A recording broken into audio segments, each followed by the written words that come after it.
Olá para vocês que acompanham este programa de entrevistas que faz parte do projeto Cidade Viva, uma realização da TV Foto Bruna e que busca resgatar fatos e personagens da história de Álvares Machado. O nosso entrevistado neste programa é escritor e veio para Álvares Machado na década de 1970. Ele é mineiro, como muitos foram os mineiros que vieram para cá, inclusive o fundador do município que aqui chegou em 1916, Manuel Francisco de Oliveira. Autor de contos e crônicas, onde retrata cenas do cotidiano da cidade de Álvares Machado, foi radiotelegrafista da Polícia Civil e também professor. Agradecemos por nos receber para essa entrevista, escritor Rafael Arcanjo Cortes. Rafael Arcanjo Cortes, o senhor nasceu em Minas Gerais, é um serra-litrense. Explique o que é ser serra-litrense, diga qual a sua data de nascimento e quem foram seus pais. Eu nasci em 1937, em Serra do Salitre. Era um distrito de Patrocínio. A terra também do Paulo Constantino, nós estudamos junto no colégio lá. E o meu avô, ele tinha uma sesmaria de terra aí no Triângulo Mineiro. Então, Serra do Salitre foi fundado por ele. E a população, até alguns anos atrás, praticamente era 100% da minha família. Só aqueles descendentes de escravos, que não eram, os demais eram todos. Agora não, agora a coisa mudou, lá tem muita gente de fora. Muito bem. O senhor nasceu então em 23 de janeiro de 1937, em Serra de Salitre, no interior de Minas Gerais. Naquele tempo chamava Chapadão, que é o alto de uma serra, plano, a 1.600 metros de altitude e é plano, não é descida. Então chamava Chapadão. A altitude bem maior do que a nossa aqui, né? É muito mais, 1.600 metros, no alto de uma serra. Em 1976, o senhor chegou em Álvares Machado, a convite do seu cunhado, Elmo Henrique Gonçalves Martins, não é? Aí o senhor passou a ministrar aulas nas escolas da cidade, principalmente no Grupão, é isso? Isso. E era a época dos jornais murais nas escolas. Aí o senhor passou a escrever crônicas e publicar lá no Jornal Mural, é isso? Isso, mas ela saía do Jornal Mural e ia para o lixo. Porque naquele tempo a gente não publicava nada, só no Jornal Mural e dali para o lixo. Mas, enquanto ficava no Jornal Mural, houve uma receptividade das pessoas. Como que foi essa receptividade? Olha, as pessoas não me falavam, eu percebia as pessoas lendo, né? Principalmente alunos, lendo e comentando. Eles comentavam, mas não comentavam comigo. Naquele tempo não era tão comum assim você fazer elogio nem nada, né? ou crítica, não sei se estavam criticando ou elogiando, mas ficava só nisso mesmo. Eles não me falavam nada. E apoio de alguns professores, de alguém assim, teve? Ou o senhor não sentiu também? Eu não estou lembrado. Eu acho que teve um ou dois professores que também publicaram lá no Mural. Sim. Publicaram lá. Na Gazeta Machadense, nós vamos falar sobre a Gazeta Machadense. A partir de então, o senhor teve várias crônicas publicadas em jornais da cidade, como na Gazeta Machadense, não é? Até chegar à publicação do primeiro livro de crônicas e contos em 1999. Isso. O livro nasceu na Gazeta Machadense. Nasceu ali, foi a origem. E quando eu tinha já um volume suficiente para imprimir um livro, botei em livro. Que teve como título... Polenta com Jasmim. Polenta com Jasmim, muito bem. Na Gazeta Machadense, o senhor publicava seus contos e crônicas sob o pseudônimo de Chico Machado. Alguma razão para ter escolhido esse pseudônimo? O meu avô era Francisco Machado. Meu avô era músico, tanto que na família da minha mãe todos são músicos. A minha mãe era música, todos são músicos. Eu tenho um tio padre lá em Belo Horizonte que é músico. E por essa razão do avô materno, no caso. Então, o meu avô era uma pessoa assim, escrevia, fazia crônica também, que naquela época era raríssimo, ele fazia em escolas e tal. E por causa dele, eu botei o nome. Então a veia literária, de uma certa forma, foi herdada? Acho que sim. Depois, em 2003, houve a publicação de uma segunda antologia com a obra Álvares Machado, que te amamos. É este livrinho aqui de capa verde, não é? Tem aqui mais de 100 páginas. E nesse livro tem vários contos que retratam aqui do cotidiano da nossa cidade. Nós vamos falar sobre elas também. Mas o senhor também, fora os livros, participou de vários concursos de crônicas e contos na região, cidades como Presidente Prudente, Presidente Venceslau, obtendo o primeiro lugar em muitos deles. Não participa mais atualmente? Inclusive o Mapa Cultural Paulista. Sim. Eu já fui premiado numa edição do Mapa Cultural Paulista. Sim. E já participei de outros que eu já até me esqueci, mas fui em Venceslau, Presidente Prudente, e tem outros que eu não estou me lembrando mais. Mas foram vários, né? Nós temos... O Rafael teve uma participação intensa, não é? Na produção literária e teve várias premiações aí ao longo do tempo. O senhor também participou do movimento de cursílios da Igreja Católica no final da década de 1970 e foi o segundo casal coordenador do ECC, o Encontro de Casais com Cristo, aqui de Álvares Machado. Isso. O ECC eu acho que eu fiz em 77. Certo. Aí em 78 foi o primeiro, Dr. Paulo Cléo Álvares Machado? O Dr. Paulo Cléo que foi o coordenador, ele e a Maria Elisa. Perfeito. E o segundo fui eu. Vocês. Aí vocês trabalharam aqui na comunidade local, creio que muitas pessoas que estão nos vendo se recordam. Rafael, você teve uma grande conquista em 1996, quando deixou de fumar e chegou até a emagrecer. Como é que foi isso? Quantos quilos você emagreceu? Não, deixar de fumar eu deixei em 86. Certo. Deixei de fumar. Em 96 eu deixei de beber. Ah, bom. Aí eu emagreci 20 quilos. Logo no segundo dia já comecei a perder peso e foi até que eu perdi 20 quilos. Então, há uma recomendação aí para parar de fumar e parar de beber. Quem está tentando emagrecer e não está conseguindo, se você que está nos vendo conhece alguém, tá aí a dica, ó, parar de beber e parar de fumar, não é, Rafael? Muito bem. O senhor também é esportista, participa da terceira idade. Aliás, aqui numa de suas crônicas no livro Álvares Machado, que te amamos, o senhor reflete de maneira bem humorada diante daquelas pessoas que se referem à terceira idade como a melhor idade. O senhor diz que isso se trata de um eufemismo, porque melhor idade poderia ser a das crianças, por exemplo.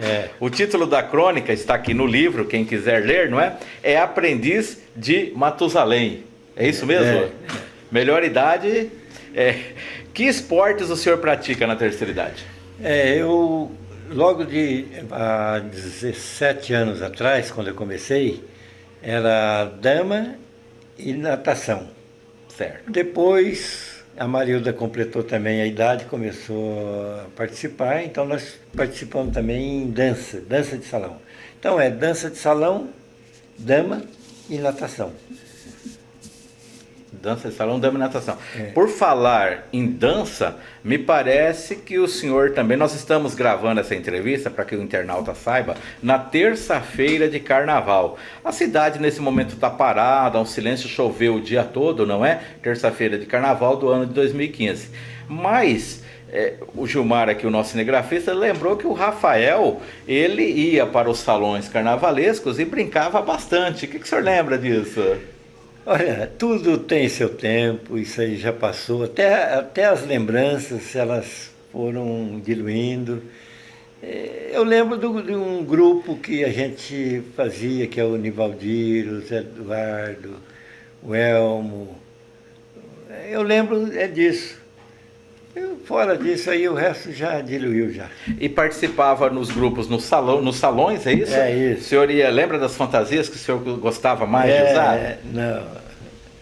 Não lembro mais. Mas se divertia bastante, a diversão recorda. Bastante.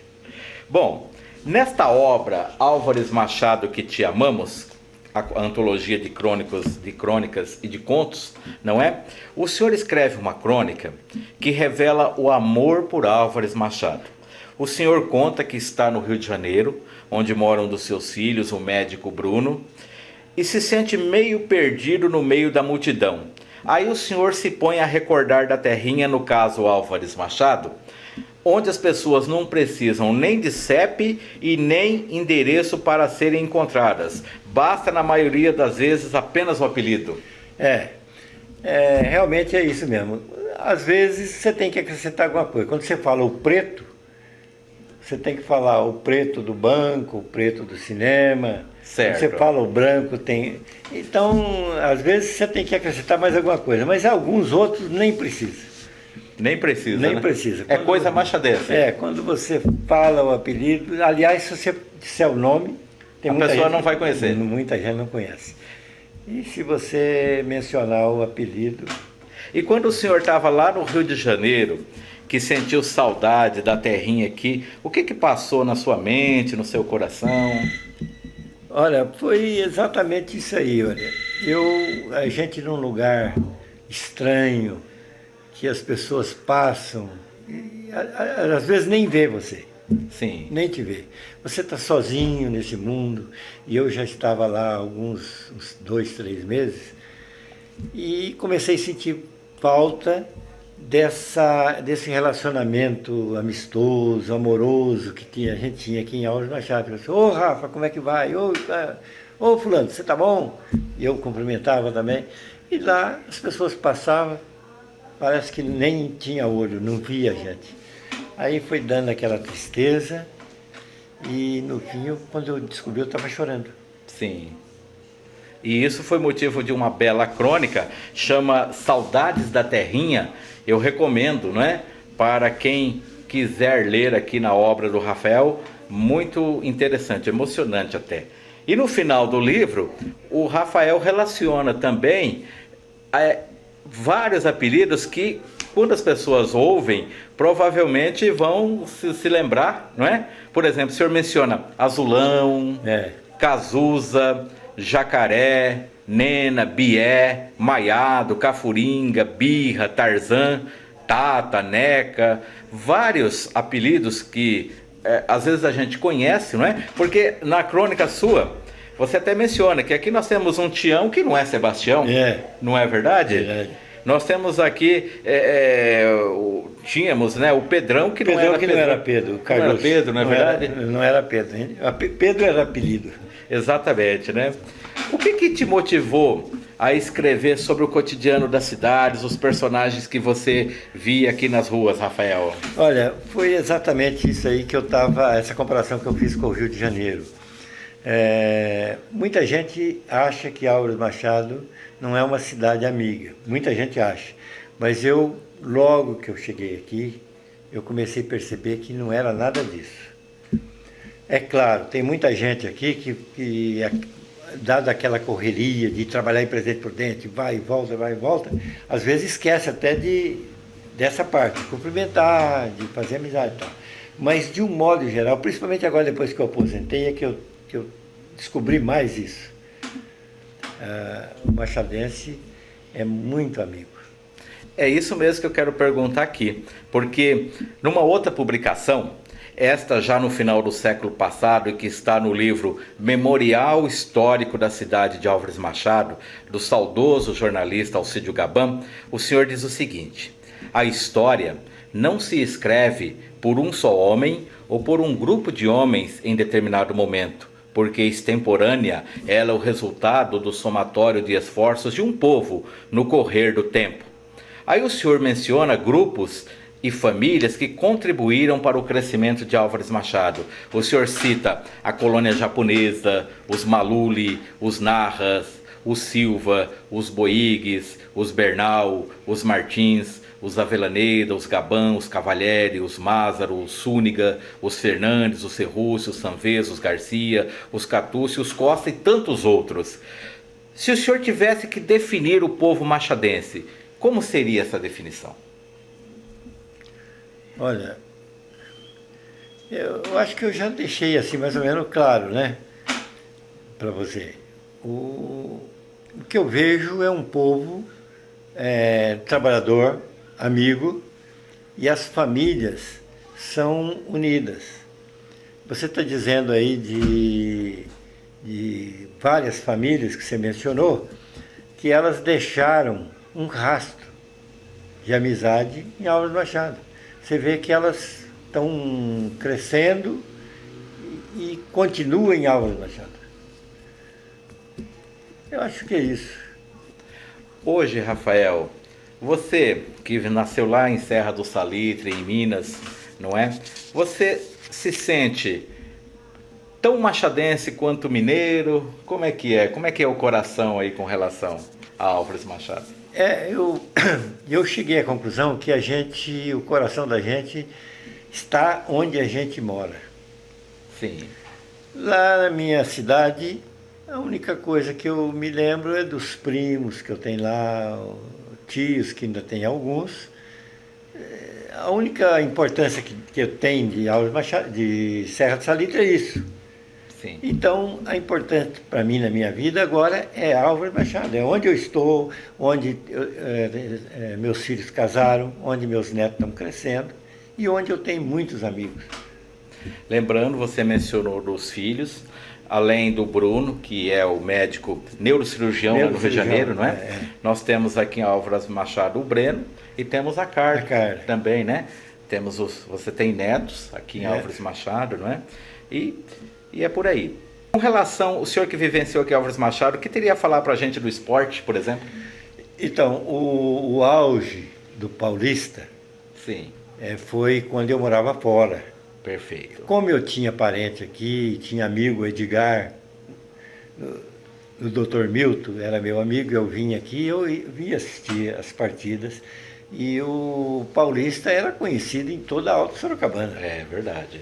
Depois que eu cheguei aqui, ele foi definhando, ficou lá o campo, né? Exatamente. Ficou patrimônio.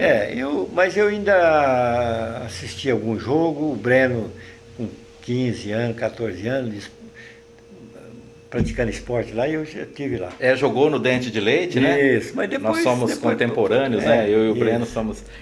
Então quer dizer que na época o Paulista Futebol Clube atraía o senhor a vir de lá para assistir jogos aqui em Álvares Machado? Eu vinha assistir aqui. E era movimentado, animado? Era movimentado, muito. Uma torcida animada. Certo. O senhor chega a se recordar, nós estamos falando do Paulista Futebol Clube, o Rafael já estava aqui, sim, já estava, na época em que houve aqui o Machado Atlético Clube, não é? Nós tivemos por 3 anos aí, cerca de 3 anos, um clássico aqui na cidade que relembrou, porque nós temos feito entrevistas com o pessoal mais antigo, né, que estava aqui, e lembrava muito da rivalidade do Paulista com o Bandeirantes. Mas no início da década de 1980, nós tivemos aqui em Álvares Machado uma rivalidade também bastante presente, que era entre o Paulista Futebol Clube e o MAC, o Machado Atlético Clube. Recorda de alguma coisa dessa época, Rafael? Eu não lembro nem do MAC, não lembro mais. Não recorda, né? Não. Então, mas foi no início da década de 1980. Nós falamos um pouquinho sobre a política. Quando você veio para cá, a política machadense ainda era efervescente ou já tinha acalmado um pouquinho? Olha, eu acho que ela foi muito quente antes de eu vir para cá.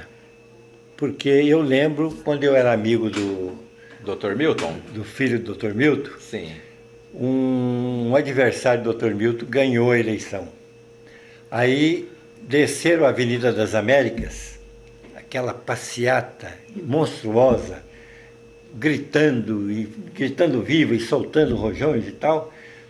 Quando chegaram ali na esquina do Estrela, que o Dr. Milton morava ali na frente do clube. Sim. Quando chegaram na esquina do Estrela, pararam com todo aquele berreiro, pararam com tudo. Foi um silêncio total, como uma procissão de Corpus Christi. Foi um silêncio total. Você só escutava o crack, crack, crack dos pés. Perfeito. Pés batendo no chão. Aí quando chegou na rotatória, depois passou aí, começou de novo. Isso aí eu me lembro, eu estava aqui naquele dia. Sim. Eu vim e foi no dia da própria eleição isso? Não, foi depois quando surgiu o resultado. Certo. Porque na época a votação demorava a apuração, é isso? Agora, eu não me lembro bem se era um adversário do Dr. Milton ou se era um governador que era do partido contrário. Não lembro bem isso aí. Sim. O senhor não se recorda se a eleição era municipal ou se era na esfera estadual, né? Isso. Só sei que aconteceu isso, que a gente só ouvia os sapatos das pessoas batendo no chão. Perfeito. Olha, coisas de Álvares Machado. Rafael, alguma coisa nessa entrevista que eu não perguntei, que você acha que eu deveria ter perguntado, alguma coisa que você lembra e que gostaria de falar, algum comentário? O momento é seu. Olha, João, eu gostaria só de falar, só de lembrar o crescimento de Álvares Machado, como foi rápido. Quando eu cheguei aqui não tinha Jardim Raio do Sol, ali era um sítio. Aqui onde eu moro, Caseiro, era um sítio daqui para baixo. Jardim das Rosas. Como isso cresceu, como cresceu. E quem mudou daqui naquela época e não voltou mais, se voltar aqui não conhece mais. É claro, quase todas as cidades foram crescendo, né? Mas aqui cresceu muito. Exatamente. Quem está aqui no dia a dia às vezes não percebe esse crescimento, né? Muito bem. Na época que o senhor veio para Álvares Machado, ainda circulava por aqui, a estrada de ferro estava em franca atividade. Rafael viajou de trem, lembra como é que era? Eu tinha um amigo em Presidente Epitácio e eu ia sempre fazer visita, eu ia de trem. Eu e a Marilda e a Carla. E para São Paulo eu ia de trem também. Para São Paulo a gente ia de trem, que era muito mais fácil, que as estradas não eram boas. Certo. Estrada de asfalto era tudo muito ruim. Pista única, né? E pista única, então a gente ia de trem. E eu me lembro uma coisa que aconteceu há uns 35 anos. Meu amigo de Santos, veio ele, a mulher e um filho, veio me visitar. Ele era radiotelegrafista lá da polícia em Santos. Vieram de avião. Quando chegaram aqui na estação, Sim. Eu estava esperando com o meu carro para vir buscá-los. Quando eu fui pegá-los, o trem saiu, ele desceu, e quando viu, ele gritava. Eu falei, o que será? O trem, a mulher não desceu, o trem saiu, levou a mulher. Ah, é? Eu peguei o carro e saí em disparada, fui Sim. pegá-los em Bernardes. Em Bernardes. O Nunca trem só mais- parou em Bernardes.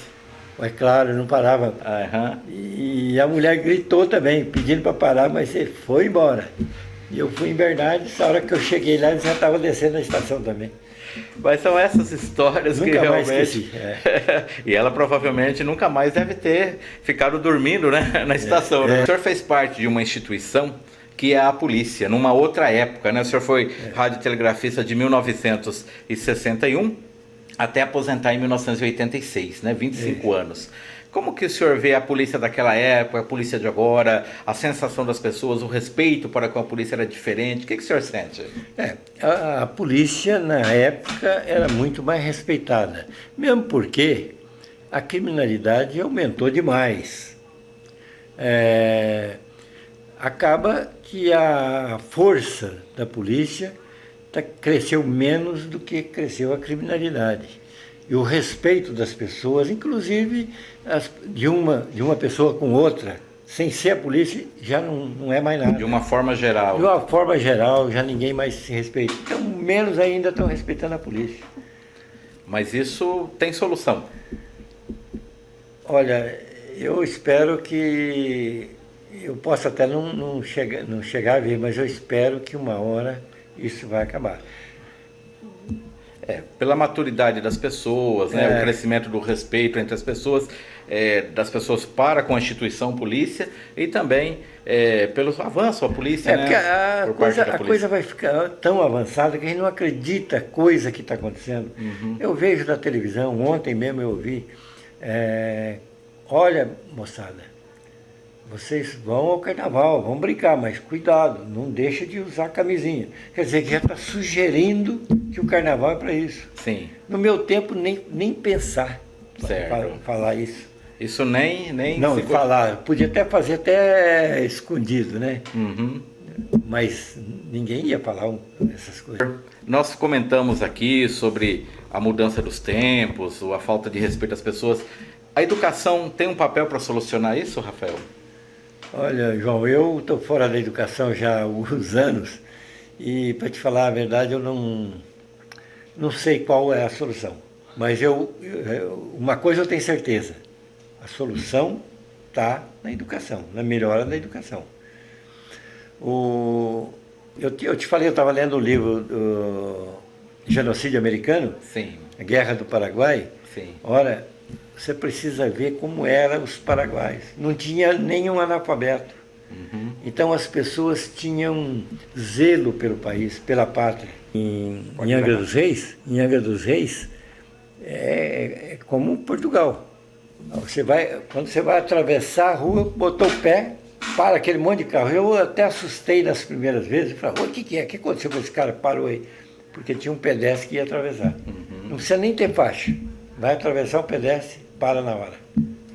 Realmente passa pelo respeito com as pessoas, uma solução para tantos problemas que a gente vê aqui no nosso Brasil. Nós vamos, então, encerrando essa entrevista com o escritor Rafael Arcanjo Cortes. Agradecemos a ele que nos concedeu essa entrevista e agradecemos a você que está acessando o site da TV Foto Bruna e observando mais um trabalho do projeto Cidade Viva, um projeto no qual você pode acompanhar uma série de entrevistas com pessoas que marcaram e marcam a vida da cidade.